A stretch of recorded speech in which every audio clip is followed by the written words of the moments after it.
हिंगोलीत महावितरणचा डिजिटल मीटरचा कारभार, कामगार महिलेचे घर अंधारात। दिवसभरातून केवळ 7,000 रुपयांच्या कंत्राटी पगारावर रेल्वे स्टेशनची सफाई करून उदरनिर्वाह करणाऱ्या एका सर्वसामान्य कुटुंबावर महावितरणच्या गहाळ कारभारामुळे दुःखाचा डोंगर कोसळला आहे। हिंगोलीतील सिद्धार्थनगर भागात राहणाऱ्या प्रभावती सिद्धार्थ श्रावणी या महिलेला महावितरणकडून तब्बल 2,18,850 रुपयांचे बिल पाठविण्यात आले आहे।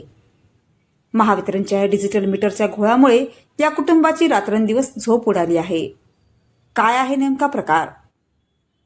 प्रभावती श्रावणे ह्या हिंगोली रेल्वे स्टेशनवर कंत्राटी पद्धतीने साफसफाईचे काम करतात।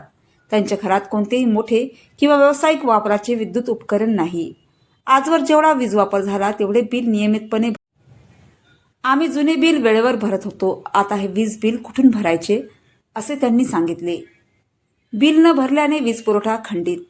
एकीकडे महावितरणच्या चुकीच्या किंवा तांत्रिक दोष असलेल्या मीटरमुळे बिल फुगल्याचा आरोप होत असताना दुसरीकडे हे अव्वाच्या सव्वा बिल भरले नाही म्हणून महावितरणने या गरिबाच्या घरचा वीज पुरवठा थेट खंडित केला आहे।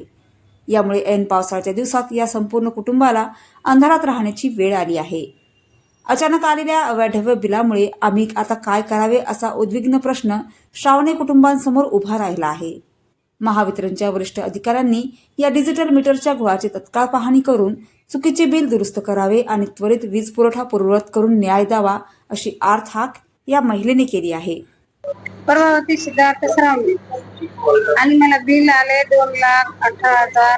मी सरांकडे गेले, त्यांच्याकडून विचारपूस केली त्याला, म्हणलं सर माझं एवढं बिल कसं काय दिलं तुम्ही? तर ते म्हणले तुम्ही थकबाकी होते, तर मार्च महिन्यात थकबाकी पूर्ण क्लिअर केली, 2-3 महिन्याची राहिली होती, तर मग अजून चौथ्या महिन्यात तेवढं बिल दिलं मला, 2,18,000 बिल दिलं। मग त्याच्यानंतर म्हणले तुमची रेडिंग एवढी आहे, तुमचं मीटर तपासावं लागतंय।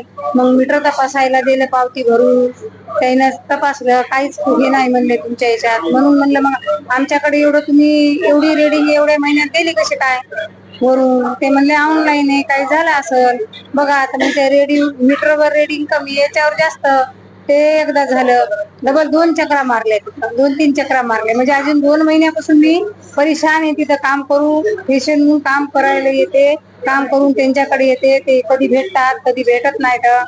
हा मग किती दिवस हे करायचं? आज तक्रार दिली, त्याने म्हणले आता तुमच्या तक्रारीवर आम्ही बघतो जवळून जरा। आता कमी काहीच करून दिलेलं नाहीये सर ना। आम्ही फक्त म्हणले अजून तुमच्याकडे ते बघून तुम्हाला सांगते, काळजी घेतो तुमच्या मीटरची, की तुम्हाला एवढं कसं काय बिल आलं म्हणून असं म्हणलं।